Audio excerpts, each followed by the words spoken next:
जो तमाम चीजों का अध्ययन करने के बाद आज मैं आपको जो कुछ कहना चाहता हूं, जो आपसे शेयर करना चाहता हूं, वो आपको जरूर सुनना चाहिए, क्योंकि वो आपकी आंखें खोल देगा। और मुझे लगता है हर किसी के मन में, जिसके मन में इस तरह की दुविधा हो, सवाल हो कि भाई संभल में जो है वो ठीक नहीं हुआ, क्या जरूरत थी वहां सर्वे करवाने की, क्या चीज थी, तो मुझे लगता है उन सब हिंदुओं को, और हिंदुओं क्या, मैं जो सो कॉल्ड सेकुलर है, और मुसलमानों को भी सुनना चाहिए, जानना चाहिए कि संभल का दरअसल वो बड़ा सच क्या है, जिसके कारण आज जो है ये सिचुएशन हो रही है, और जिसके कारण आज वहां पर सर्वे की नौबत है। ये बड़ा सच समझने की कोशिश, जानने की कोशिश जरूर करनी चाहिए।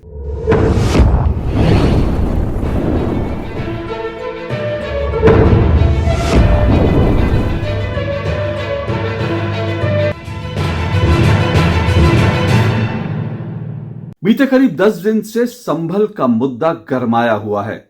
10 दिन पहले जब मस्जिद के सर्वे को लेकर वहां पर दंगे हुए, हिंसा हुई, उसके बाद से वहां पर फिलहाल शांति है। कानूनी प्रक्रिया अदालत में चल रही है, लेकिन विपक्ष संसद से लेकर सड़क तक इस मुद्दे पर लगातार मुखर है और इस मुद्दे पर लगातार सक्रिय है। सोमवार को भी समाजवादी पार्टी और कांग्रेस के तमाम नेताओं ने संभल में जाने की कोशिश की, जहां उनको जाने नहीं दिया गया, क्योंकि यह कहा गया कि वहां फिलहाल स्थिति तनावपूर्ण है, इसलिए वहां जाएंगे तो आप माहौल खराब होगा, इसलिए विपक्ष के नेताओं को जाने नहीं दिया गया। लेकिन पूरा का पूरा विपक्ष ऐसा लगता है कि संभल का दौरा करके आ जाना चाहता है। उसको संभल की इतनी चिंता है कि वो चाहता है कि संभल में किसी तरह से वहां पर पहुंच जाए और किसी तरह से वहां जाकर अपनी बयानबाजी दे दे। समाजवादी पार्टी तो संभल को लेकर इतनी ज्यादा सक्रिय हो गई है कि वो चाहती है कि संसद में सबसे बड़ा मुद्दा जिस पर चर्चा हो वो संभल है। यहां तक कि यह भी पिछले दिनों खबरें आई थी कि कांग्रेस और समाजवादी पार्टी में थोड़ी इस पूरे मसले को लेकर अनबन हो गई थी, क्योंकि कांग्रेस अडानी के मुद्दे पर चाहती थी कि संसद को ठप किया जाए, लेकिन समाजवादी पार्टी ने कहा नहीं, संभल पर ज्यादा तवज्जो होनी चाहिए, तो उनके लिए जो प्रायोरिटी है वो संभल है, जबकि कांग्रेस के लिए अडानी और मणिपुर जैसे मुद्दे हैं। संभल को लेकर जिस तरह की होड़ जो है समाजवादी पार्टी और कांग्रेस में लगी है, जिस तरह से दौड़ उनकी लगी है कि किसी भी तरह से दौड़कर संभल पहुंच जाए, उसको देखकर और उसकी तुलना, उसका कंपैरिजन जो है बहराइच से करने के बाद मुझे लगता है हिंदुओं को समझ में आना चाहिए कि कांग्रेस और सपा जैसी जो राजनीतिक पार्टियां हैं, उनकी नजर में हिंदुओं की जान की कीमत क्या है, हिंदुओं की उनकी नजर में हैसियत क्या है। क्योंकि आपको अच्छी तरह से याद है कि संभल में जो है वहां पर जो है पहले जो है लड़के थे, 3 मुस्लिम लड़के थे जो मरे, उसके बाद मरने वालों की संख्या 4 से 5 बताई जा रही है। सभी मुस्लिम है, क्योंकि वहां पर गोलीबारी हो रही थी, क्या कुछ हो रहा था उसके बारे में मैं आपको पहले ही बता चुका हूं। लेकिन बहराइच में सोचिए, इसी साल अक्टूबर में जब उत्तर प्रदेश के बहराइच में दुर्गा की प्रतिमा का विसर्जन हो रहा था, उस वक्त राम गोपाल मिश्रा नाम के एक लड़के को किस तरह से जिहादी भीड़ ने अपने घर में खींचकर और उसकी छाती में जो है पता नहीं 50 या 60 कितने छर्रे मारकर उसको जान से मार दिया। उस वक्त इनमें से कोई भी पार्टी ने एक शब्द नहीं कहा था। बहराइच की बात करना तो दूर है, बहराइच जाना तो दूर है, किसी ने राम गोपाल मिश्रा को और उसके परिवार को न्याय मिले ये तक नहीं कहा था कांग्रेस और समाजवादी पार्टी ने। तो मुझे लगता है इससे हिंदुओं को समझना चाहिए, सीखना चाहिए कि कांग्रेस और समाजवादी पार्टी जैसे जो राजनीतिक दल है उनकी निगाह में उनकी हैसियत क्या है। लेकिन इससे इतर मैं आज संभल को लेकर के कुछ और लार्जर पर्सपेक्टिव में बात करना चाहता हूं। संभल का एक ऐसा, संभल का जो सच है वो पूरा जानने की कोशिश करनी चाहिए, क्योंकि संभल को लेकर जब मैंने भी पिछली बार वीडियो बनाई थी तो मैं भी पूरी तरह से कन्विंस नहीं था कि संभल में जो कुछ हो रहा है वो क्या जरूरी है, क्या वहां सर्वे आखिर क्यों जरूरी है, क्यों हर मस्जिद के नीचे जो है किसी मंदिर को ढूंढने वाली जो सोच है, मुझे भी लग रहा था कि ये कितना हद तक ये सही है। ये सब हुआ वो मेरे मन में था। लेकिन अब जब मैं इस पूरे मामले की स्टडी करने के बाद आपके पास आया हूं, और जो इस बीच जो तमाम रिपोर्ट्स आई हैं, जो तमाम चीजों का अध्ययन करने के बाद आज मैं आपको जो कुछ कहना चाहता हूं, जो आपसे शेयर करना चाहता हूं, वो आपको जरूर सुनना चाहिए, क्योंकि वो आपकी आंखें खोल देगा। और मुझे लगता है हर किसी के मन में, जिसके मन में इस तरह की दुविधा हो, सवाल हो कि भाई संभल में जो है वो ठीक नहीं हुआ, क्या जरूरत थी वहां सर्वे करवाने की, क्या चीज थी, तो मुझे लगता है उन सब हिंदुओं को, और हिंदुओं क्या, मैं जो सो कॉल्ड सेकुलर है, मुसलमानों को भी सुनना चाहिए, जानना चाहिए कि संभल का दरअसल वो बड़ा सच क्या है, जिसके कारण आज जो है ये सिचुएशन हो रही है, और जिसके कारण आज वहां पर सर्वे की नौबत है। ये बड़ा सच समझने की कोशिश, जानने की कोशिश जरूर करनी चाहिए। लेकिन संभल का ये सब सच जानने से पहले संभल के झूठ की बात हो जाए। जी हां, वो झूठ जो असदुद्दीन ओवैसी फैला रहे हैं, वो झूठ जो कांग्रेस समाजवादी पार्टी के तमाम नेता फैला रहे हैं, वो झूठ जो समाजवादी पार्टी के जो स्थानीय सांसद हैं वो फैला रहे हैं, वो झूठ जो मीडिया का एक हिस्सा और जो एजेंडाधारी लोग हैं, एजेंडाधारी बुद्धिजीवी हैं, वो झूठ जो इस देश के जो है सो कॉल्ड बड़े बड़े जो लॉयर हैं, जो कई तरह के मामलों में जो है मुसलमानों के कई तरह के मामलों में अदालतों में पेश होते रहे। आप समझ गए होंगे मेरा इशारा दुष्यंत दवे जैसे वरिष्ठ वकीलों की तरफ है। तो इन सब के झूठ को पहले समझना चाहिए, उसके बाद मैं सच पर आऊंगा। अब देखिए असदुद्दीन ओवैसी और ये पूरी टोली ने क्या क्या झूठ बोला। पहली बात उन्होंने वो क्या कह रहे हैं, वो कह रहे हैं 1991 का कानून है। जब कानून है कि पूजा स्थल विधेयक कानून है, और जब पूजा स्थल कानून है तो फिर आखिर आप किसी भी स्थल का जो है उसका स्ट्रक्चर, उसकी प्रकृति कैसे बदल सकते हैं? क्योंकि 1991 का जो पूजा स्थल कानून है वो ये कहता है कि 1947 तक जो स्थिति जिसकी थी वो वैसे ही रहेगा। तो फिर ये सर्वे कराने का क्या मतलब है? तो ये जो है ये कह रहे हैं कि 1991 के कानून का उल्लंघन है। मैंने इसको लेकर पहले भी डिटेल में आपसे बात की थी, लेकिन अब मैं असदुद्दीन ओवैसी और ये पूरी मंडली के झूठ पे बात करता हूं।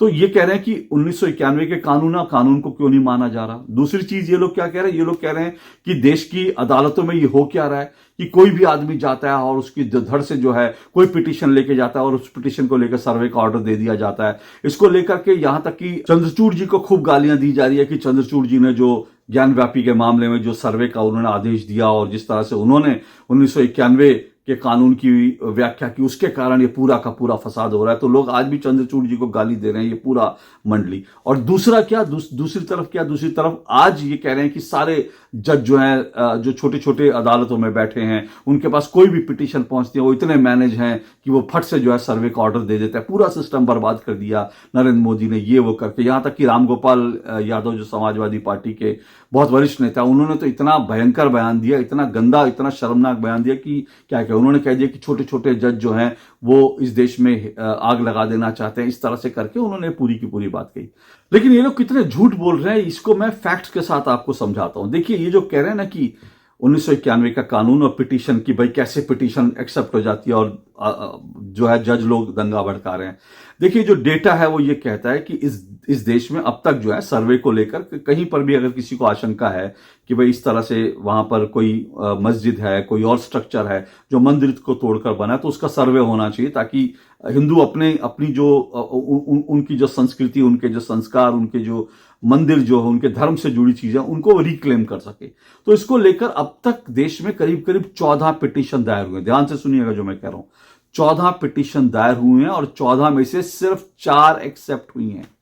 14 में से 4 एक्सेप्ट हुई हैं और 7 जो है यानी आधी से ज्यादा जो है वो आउटराइटली रिजेक्ट कर दी गई हैं।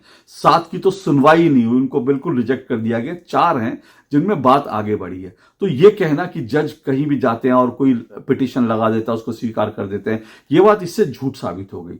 अब दूसरा असदुद्दीन ओवैसी जो झूठ बोल रहे हैं, बाकी जो मंडली झूठ बोल रही है कि इस मस्जिद में जो है सर्वे की अनुमति कैसे दे दी गई और क्यों इस तरह के किया गया।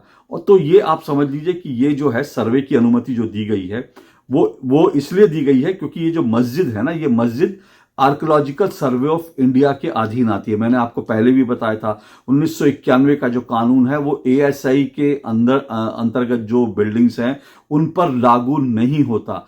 ये जो संभल की जो मस्जिद है ये आर्कियोलॉजिकल सर्वे ऑफ इंडिया के अंतर्गत आती है। जैसे ताजमहल है, जैसे जैसे जो है कुतुब मीनार है, जो आर्कियोलॉजिकल सर्वे ऑफ इंडिया के तहत आती हैं। और आर्कियोलॉजिकल सर्वे ऑफ इंडिया के अंडर में जो इमारतें आती हैं वहां पे नमाज पढ़ना वो एएसआई की अनुमति से ही पढ़ा जा सकता है। ऐसे ही आप कभी भी जाकर नमाज नहीं पढ़ सकते। तो ये एक कानून है, कानून, और 1991 का कानून एएसआई प्रोटेक्टेड मॉन्यूमेंट पे लागू नहीं होता। तो ये झूठ बोला असदुद्दीन ओवैसी ने, ये झूठ जो है बाकी सब दुष्यंत दवे जैसे लोग जो है बरगला रहे हैं, ये पूरा का पूरा कबाल झूठ बोल रहा है। अब इनका दूसरा झूठ, असदुद्दीन ओवैसी ने कहा कि खुदाई वहां पर, इन्होंने भड़काऊ जो है बयान देते हुए कहा कि इस तरह से कैसे खुदाई हो सकती है ये वो। तो कोई खुदाई नहीं हुई है, सिर्फ सर्वे की बात हुई है, सर्वे, कोई खुदाई नहीं। तो ये भी झूठ बोला गया। तो एक के बाद एक इनके तमाम झूठ जो है अब वो एक एक करके सामने आ रहे हैं। कितना बड़ा झूठ बोल रहे हैं ये लोग। संभल की मस्जिद में अगर कोई कानून तोड़ा जा रहा है तो सर्वे से कानून नहीं टूटा, बल्कि वहां पर एएसआई की टीम जा नहीं सकती। सोचिए,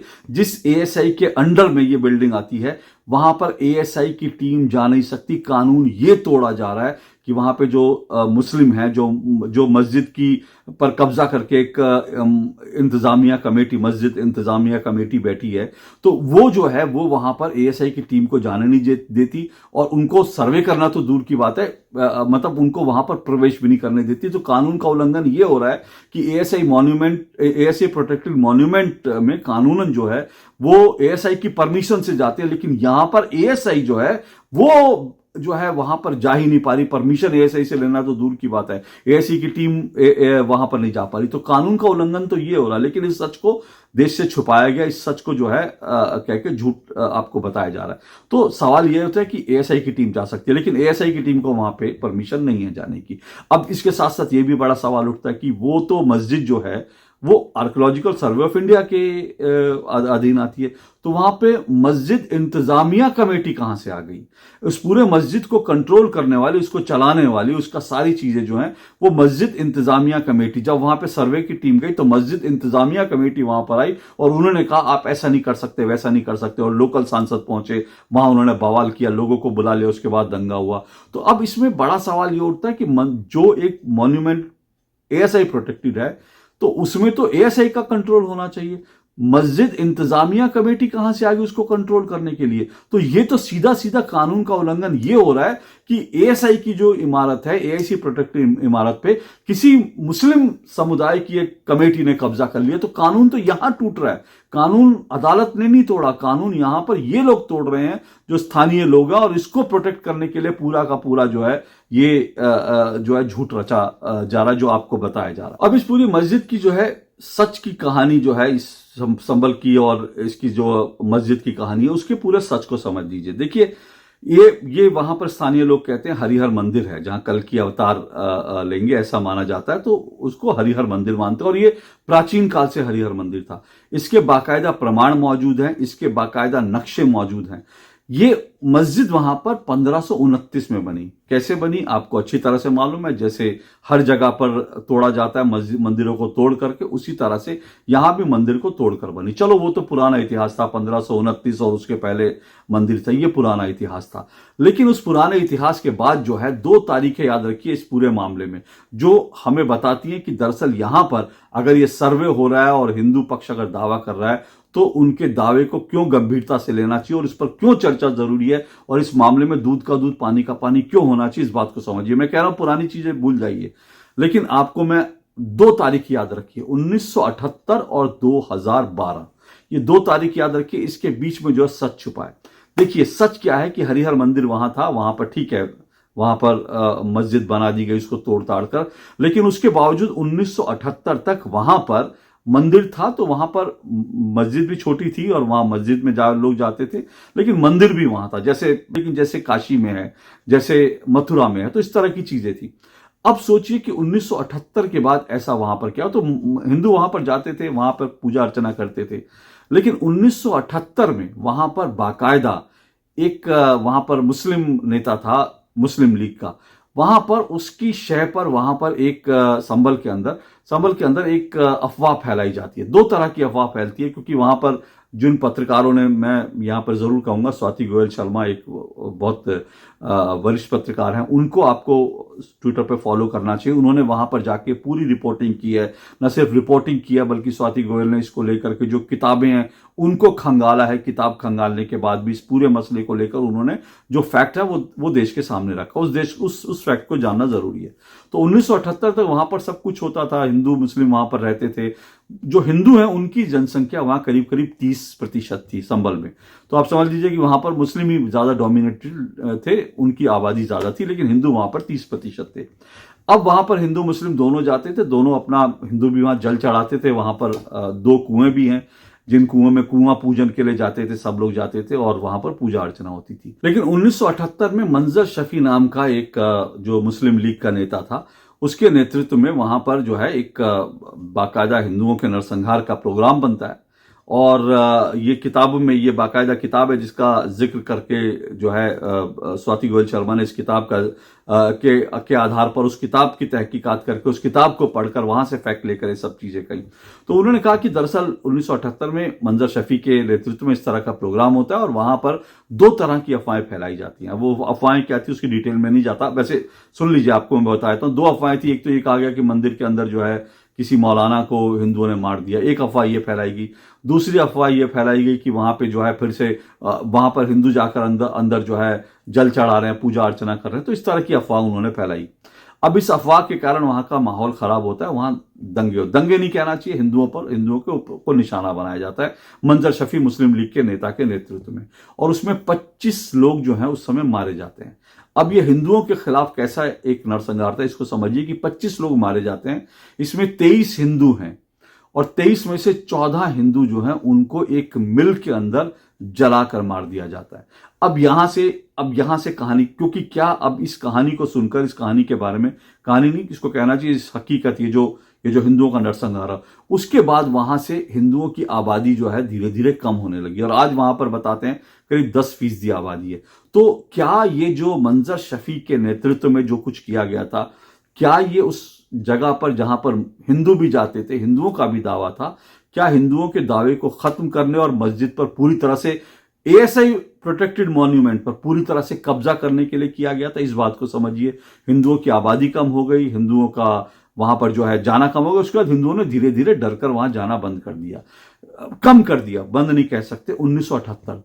लेकिन उसके बाद जो है 1978, और इसमें भी इसके बारे में तमाम प्रमाण स्वाति गोयल शर्मा ने दिया, आप उसको देखिएगा। अब इसके बाद अगली तारीख 2012 आती है। 2012 एक कट ऑफ डेट में इसलिए दे रहा हूं क्योंकि वहां पर जो स्थानीय निवासी हैं, जो टाइम्स नाउ की तरफ से वहां पे रिपोर्टर ने स्थानीय लोगों से बात की, जिसमें कुछ नगर पालिका के सदस्य भी हैं, एक वार्ष्णेय जी हैं जिनका उन्होंने पूरा डिटेल में इंटरव्यू लिया टाइम्स नाउ ने। अब उस वार्ष्णेय ने, वो जो वार्ष्णेय है नगर पालिका के भी सदस्य रहे, उन्होंने बाकायदा तस्वीरें दिखाई हैं, मोबाइल में दिखाई हैं और कहा कि इस तरह से यहाँ पर संभल में एक आम चीज थी कि यहाँ पर लोग आते थे, कुआं पूजन होता था, लोग यहाँ पर आते थे, शादी में आते थे, मुंडन में आते थे, हिंदुओं का कोई भी संस्कार होता था उसमें कुआं पूजन के लिए 2012 तक आते थे। 1978 में एक बार दंगा करके, एक बार हिंदुओं का नरसंहार करके उनको डरा दिया गया कि भाई तुम अपना दावा छोड़ो, तुम यहां पर आना बंद कर दो। उसके बाद 2012 की तारीख आती है। 2012 में जो है, उस वक्त 2012 क्यों इंपॉर्टेंट है? 2012 इसलिए इंपॉर्टेंट है क्योंकि उस वक्त जो है केंद्र में, आप अच्छी तरह से जानते हैं, यूपीए की सरकार थी और उत्तर प्रदेश में अखिलेश यादव, मुलायम सिंह की समाजवादी पार्टी आ गई थी और शफीकुर रहमान बर्क जो समाजवादी पार्टी के हैं वो वहां पर सांसद बन गए। अब शफीकुर रहमान बर्क के बारे में आप समझ लीजिए, वो इतने कट्टरपंथी हैं कि उनका पूरा वीडियो, हालांकि अब नहीं रहे, अब उनका बेटा वहां से सांसद है, उनका पोता। लेकिन शफीकुर रहमान बर्क वो आदमी है जो तमाम तरह के भड़काऊ बयान देता था और वो कहता था हम संविधान को नहीं, हम तो शरीयत से चलने वाले लोग हैं, इस तरह की बातें करता था। और शफीकुर रहमान बर्क वो व्यक्ति है, संसद में उसका एक पूरा वीडियो है कि वंदे मातरम हो रहा है और वो उठकर जो है चला गया, चलते चलते बाहर निकल गया और उसने कहा वंदे मातरम को हम नहीं मानते।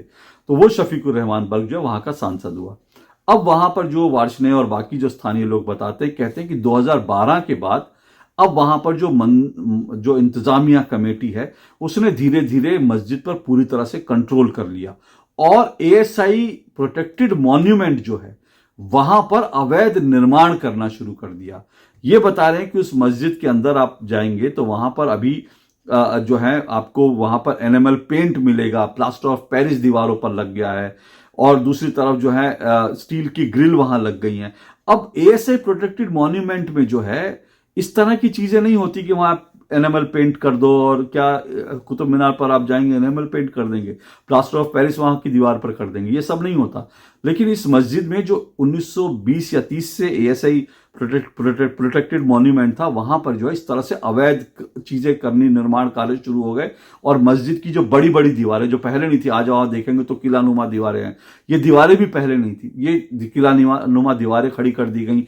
तो धीरे धीरे हिंदुओं को वहां से पूरी तरह से, और उसके बाद वार्ष्णेय जो बताते हैं, कहते हैं कि हिंदू जाते थे लेकिन शफीकुर रहमान बर्क मुस्लिम सांसद और समाजवादी पार्टी की सरकार, यूपीए की सरकार केंद्र में, उसके बाद हिंदुओं ने वहां पर अपना जो थोड़ा बहुत भी दावा था धीरे धीरे उन्होंने कहा कि हमने वो दावा जो है, उसके बाद धीरे धीरे लोगों ने जाना बंद कर दिया, लोग डर के मारे उन्होंने कि भैया नहीं, क्योंकि शफीकुर रहमान बर्क और समाजवादी पार्टी की सरकार ने किस तरह से इसको पूरी की तरह से वहां पर मुसलमानों को छूट दे दी कि आपको जैसे करना है, जो बनाना है, एएसआई वाले जाए भाड़ में, तो एएसआई वाले घुस नहीं सकते थे और अंदर जो है अवैध निर्माण होते रहे, अंदर ये सब चीजें चलती रहीं और मस्जिद इंतजामिया कमेटी ने वहां पर जाकर एक तरह से अपना कब्जा बैठा लिया। जो सरकार के कब्जे में होना चाहिए था वो उन्होंने जाकर कर लिया। तो ये परिवर्तन वहां पर धीरे धीरे हुए। तो 2012 के बाद से जो है हिंदुओं का वहां पर जो भी गतिविधियां होती थी वो धीरे धीरे ठप हो गई, क्योंकि हिंदुओं में डर था, पहले उनकी आबादी कम हो चुकी थी और समाजवादी पार्टी की सरकार थी, वहां पर किसी की हिम्मत नहीं होती थी शफीकुर रहमान बर्क के खिलाफ बोल सके, तो वो चीजें हो गई। अब जबकि ये चीजें बदली हैं, अब वहां पर सरकार, अब केंद्र में सरकार बदली है, उत्तर प्रदेश में सरकार बदली है, तो अब जो है ये एक पिटीशन लगा दी गई हरिहर मंदिर को लेकर। और क्योंकि ये एएसआई प्रोटेक्टेड मॉन्यूमेंट है इसलिए कोर्ट ने इसको स्वीकार कर लिया। अब कोर्ट ने स्वीकार कर लिया तो अब इसका नेचर जो है पता करने को लेकर 1991 का कानून भी ये नहीं कहता कि आप प्रकृति नहीं बदल सकते, लेकिन किसी भी धर्मस्थल की प्रकृति पहले तय तो हो, वो वास्तव में मस्जिद है ये नमाज पढ़ने से थोड़ी तय हो जाएगा। उसका आर्कियोलॉजिकल सर्वे, जब उसकी सर्वे होगा, उसकी जांच होगी, तब पता चलेगा वो मस्जिद है या मस्जिद खड़ी कर दी गई, एक्चुअल में वो मंदिर ही है। तो उसको सर्वे से कोई नहीं रोकता, तो सर्वे का आदेश दिया गया, कोई खुदाई नहीं हो रही थी। लेकिन इन्होंने किस तरह से झूठ बोला और किस तरह से झूठ के बाद झूठ, एक के बाद एक झूठ बोल बोल के इन्होंने हिंदुओं को इस तरह से नीचा दिखाने का इन्होंने काम कर रहे हैं। और इस पूरे मामले को सीधे सीधे इस पूरे मामले को झूठ की बुनियाद पे खड़ा किया जा रहा है कि मुसलमानों को टारगेट किया जा रहा है, अदालतें बिकी हुई हैं, जज जो हैं आग लगा रहे हैं, चंद्रचूड़ जी ने ये कर दिया, वो कर दिया, ये सब चीजें जो हैं, इसका सच आप इन दो चीजों से समझ लीजिए। 1978 में क्या हुआ, 2012 में क्या हुआ, और हिंदू वहां पर जाते थे, 2012 तक जाते थे, इसके प्रमाण है। लेकिन समाजवादी पार्टी और शफीकुर रहमान बर्क के डर की वजह से लोगों ने जाना बंद कर दिया। आप कहेंगे ऐसा क्या डर था? तो आप अगर उत्तर प्रदेश के निवासी नहीं है, अगर आप उत्तर प्रदेश के किसी निवासी से पूछेंगे तो आपको अच्छी तरह से मालूम पड़ जाएगा। समाजवादी पार्टी की जब उत्तर प्रदेश में सरकार थी तो ये कहा जाता था कि थानों में मुसलमानों और यादवों के खिलाफ जाकर कोई रिपोर्ट लिखाना मतलब नामुमकिन जैसी बात है। बड़े से बड़ा मुस्लिम अपराधी और जो है वो यादव अपराधी, उसके खिलाफ आप कंप्लेंट नहीं लिखा सकते थे, क्योंकि उनको सरकार का संरक्षण प्राप्त था। अतीक अहमद और जो बाकी जो तमाम ऐसे माफिया थे जो है वो आप अच्छी तरह से जानते हैं, वो इसी राज में इसी समय फले फूले और बड़े हुए। तो आप इन सब चीजों से अंदाजा लगा सकते हैं कि लोग, हिंदुओं की हिम्मत नहीं और हिंदुओं का दावा जो है वो बिल्कुल पीछे रह गया। हिंदुओं ने अपना दावा ही छोड़ दिया। लेकिन अब अगर वो दावा कर रहे हैं तो उसकी एक जांच होने में क्या आपत्ति है? सर्वे हो रहा है, कोई खुदाई थोड़ी हो रही है। और सर्वे होकर जो सच आएगा वो देश के सामने आ जाए। और अगर वहां पर हरिहर मंदिर था तो सवाल यह है कि वो वहां पर अब आर्कियोलॉजिकल सर्वे ऑफ इंडिया वहां पर कंट्रोल कर रही है, तो ये थोड़ी है कि उसको वहां पर पूरी तरह से जो है उसका स्ट्रक्चर बदल दिया जाएगा, वहां पर मंदिर बन जाएगा, ये सब चीज नहीं। लेकिन एक बार कम से कम आर्कियोलॉजिकल सर्वे ऑफ इंडिया के अंतर्गत आने वाली बिल्डिंग ये तो तय हो जाए कि वहां मंदिर भी था।